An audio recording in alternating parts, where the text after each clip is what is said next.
Hello everybody and welcome back. Good to talk to all of you again today. And today we're taking a look at some data mine data for an upcoming Tier 10 US Cruiser.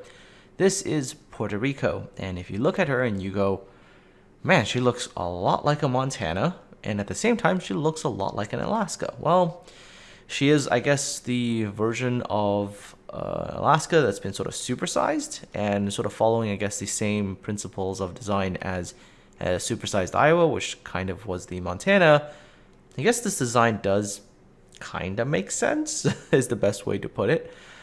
Modeling wise, she is a very, very pretty ship, and as always, Wargaming does do a very good job when it comes to modeling ships, even ones that are essentially just paper designs. She kind of looks right, she has that look of what you would expect a USN Super Alaska to look like, I guess. All right, so let's take a look at her numbers. Let's see if there's anything sort of notable to talk about. All right, now, of course, do keep in mind that everything you see here is totally likely to change. We're just looking at sort of things that are likely not to change much, because over time, as Wargaming has kind of done development of ships, there's some things that generally doesn't change. So things like armor profiles, those generally don't kind of change much. Some of the ballistic stuff doesn't really change too much. Things that you typically will see get changed are like reload times, sigma values do get adjusted, things like that. So we're really looking through it and sort of picking out essential things and anything that's really notable. So first things first, of course, she is a tier 10. So tier 10 levels of hit points, 71,650. She's gonna be bulky. This is like a lot of HP for a cruiser, and I can see her being kind of hard to kill with that level of HP, and then later on we'll obviously take a look at her armor and see how that is, but that level of HP, she's gonna be a pretty bulky ship, kind of in line with sort of lower tier battleships even, right? Like they, can still see tier 10 games. So that amount of HP, okay, yeah, not bad at all. Maximum range, 18.81. I think that's actually a touch less than Alaska, but we'll check Alaska's numbers in a little bit to get a good comparison. She, of course, has 4 of the triple 305mm guns, which we'll talk about the gun data in a second. Secondary armament, okay, 6 kilometer range is not too bad, but if you ever get into secondary range with a ship like this, well, something's gone really wrong, and you're generally not building these ships for secondary builds. Air defense wise, she has typically very excellent USN anti-air, so I would expect this combined with her DFA that most planes are still probably going to want to give you a bit of a wide berth, let's just say that. Maximum speed, 33.5 knots. Okay, so she's speedy. I think in this case, she's about 0.5 knots faster than the Alaska. Turning radius, 910. Okay, so that's starting to get a little bit on the big side. It's not that much bigger than Alaska, but definitely bigger. And not really sure how I would like a ship that's not going to be as tanky, having really big turning radiuses. I mean, it works. There's other super cruisers with really big turning radiuses as well. So let's take a look at some of the other numbers. Rudder shift time. Okay, now, unfortunately, this number, it doesn't reflect the in-game value at all. There's some sort of weird calculation thing going on here. So I'm not going to put a lot of weight into this number. But you can do a comparison with Alaska's number, and this is definitely going to be a little bit more sluggish of a rudder. We'll take a look at Alaska's number too, like I said, in a little bit. Surface detectability, oh boy, 17.6. That's not a good number. Yeah, she's not really stealthy because Alaska's quite a bit lower than that. 17.6 is going to be rough, for sure. So, yeah, she's a super cruiser that's not super stealthy at all. That's going to be a bit of a challenge to play, I think. So, notable things here, I would say that surface detectability number is probably the first notable thing that's going to be like, yikes. But, HP and firepower-wise, she looks pretty good so far. Range is a little bit lackluster, but I guess if you really want range, you can always slap on a module. Take a look at her guns and see if she offers any sort of real advantage over Alaska. All right, reload time, 22 seconds. I think that's 2 seconds longer than Alaska's current reload, so yikes. I mean, it's exactly the same turret. I sort of expect exactly the same reload time, but I'm guessing that probably will get addressed. Sigma value is not what I expected. 1.9 sigma compared to Alaska's 2.05 means that her shells are going to be a little bit less consistent than Alaska's shells. And again, same exact gun, so I'd expect reload and sigma to basically be the same, with the extra turret essentially providing the extra firepower. So possibly over time, when the ship comes into actual work in progress states and we test them, that the statistics or whatever will reflect a need for change, and you'll see maybe these numbers getting sort of tweaked upon.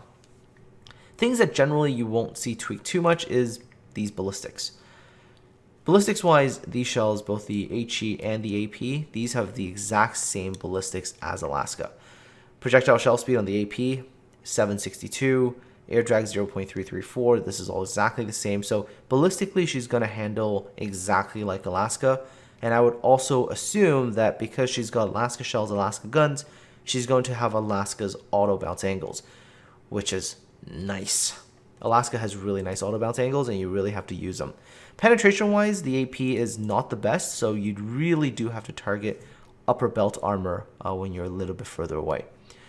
All right, other than that, last thing to check is sector of fire. So in order to get all 4 turrets out, you got to go to 35 degrees compared to, I believe, Alaska's 33. So Puerto Rico's forward arcs are not as nice. Going to the back, I mean, this is 180, so then you're going 144. You're going to get all of it. I think these two numbers are going to be very similar between this and Alaska. So her arcs, forward arcs a little bit worse, rear arcs very, very similar. So if you've played Alaska, I think you're probably going to be able to get into Puerto Rico and be pretty comfortable with her. Although certain numbers like Sigma and the reload times and probably the concealment will probably need to be adjusted for the ship just a little bit, so that, you know, considering that you're always seeing tier 10s, those numbers probably need to be adjusted a little bit. Secondary armament, okay, not really anything we want to talk about. She's got some secondary guns that fire out to 6 kilometers, and, you know, they fire HE. Okay, let's not talk about that. All right, Puerto Rico's AA. Area damage per second for the large caliber 144, 420 for the medium, and 186 for the close range. That's not bad. That's not too bad. I mean, that combined with DFAA, yeah, she's going to be able to put out some potent amounts of damage. I think CVs are generally want to give this kind of ship a bit of a wide berth, let's just say. All right, let's see here. What else? Consumables. She's got damage control, DFAA or hydroacoustic, surveillance radar or fighter spotting aircraft, and repair party. So she's got Alaska's toolkit in this sense. So that's all pretty standard. Of course, DFAA, yep. Surveillance radar is 10 kilometers, and repair party. Okay, these are just like, yeah, the same as Alaska. We're going to take a look at her armor as well, because let's see what her armor shows here. All right, so obviously, first thing that you really want to care about is how much protection does she have against overmatch. And bow and stern, 27 millimeters. So you're safe from 380s, but run to 406s, and these two areas become vulnerable to penetrations. Of course, let's take a look at, you know, how much armor she's got on the inside, where her citadel is, and all that, and we'll, you know, sort of go through the layers here. So that's okay. Upper belt here is 30, so safe from even up to 406 here, but if you're 30 and you're running into, like, you know, 457s on Georgia, future Ohio, future Thunderer, this could be a bit of a weakness here, but her main deck is 38, so yay, there's a bit of a protective little bouncing area there, so that's not bad. Let's take a look at what else is unique about her. Nothing here, nothing there. Yeah, that's different. Okay, that's interesting. She's got 2 additional 51 millimeter pieces of armor here. It's almost like they're compartmenting the ship in a way, but how they're going to affect her in game, that's different. Alaska definitely doesn't have this, so I'd actually find this really interesting. I'm not sure how this is going to impact the way she plays, because, you know, her citadel extends all the way out to here, right? Like, her citadel extends out, so what is this going to do? I mean, I guess if you're angle to a certain extent. Maybe they'll help with... Huh. You know what? No, that can't happen. I mean, all this area has to be the main hull. I don't know. That's really weird. She's got these 2 pieces of armor that I'm not really sure what it's for and how the impact on the game will be. And that's a first because this is not something we see a lot of. Okay. Okay, there's her Citadel, 57 millimeters. Okay, that's a bit better than what Alaska's got. And yeah, I mean, there's a little bit right there, I guess, that if you just land a shell that's like just close enough, you could hit that, but otherwise her Citadel is reasonably protected, very similar to the way Alaska is. And the armor is a little bit thicker as well, so that's good. Any other notable things? Let's see here. What's her main belt look like? Main belt, 254. Okay, and what about the forward? And the forward Citadel piece here is 305. Okay, so that's quite a bit better than what Alaska has. So yeah, even if you're taking a hit through the bow or the stern, you do have a relatively thick chunk of armor there protecting your Citadel as well.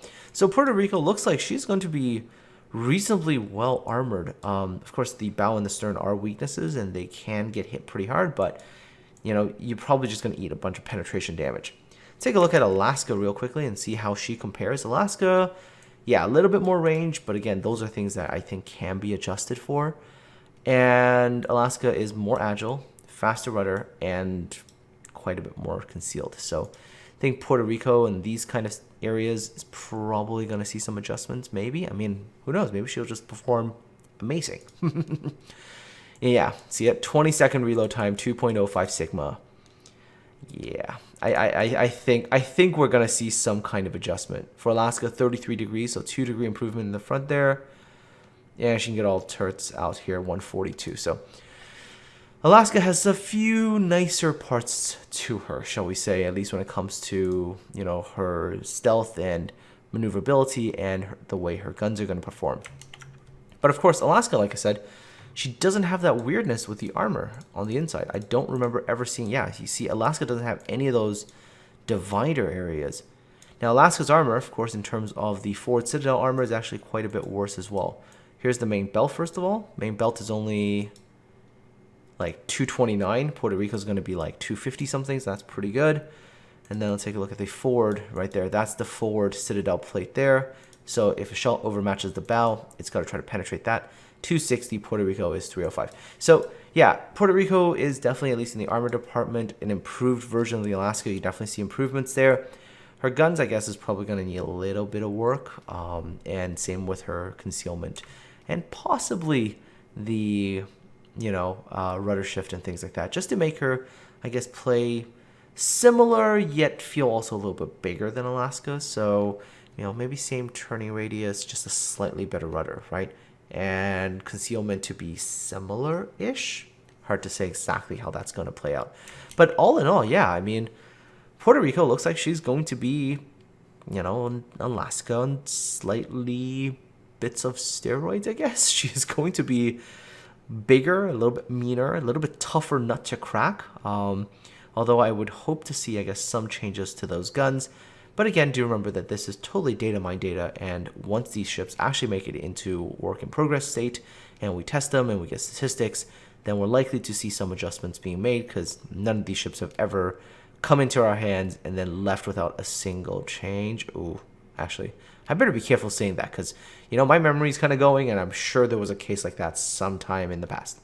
Anyways, folks, now that you've seen the first sort of iteration look of Puerto Rico, what do you think? You excited for Super Alaska?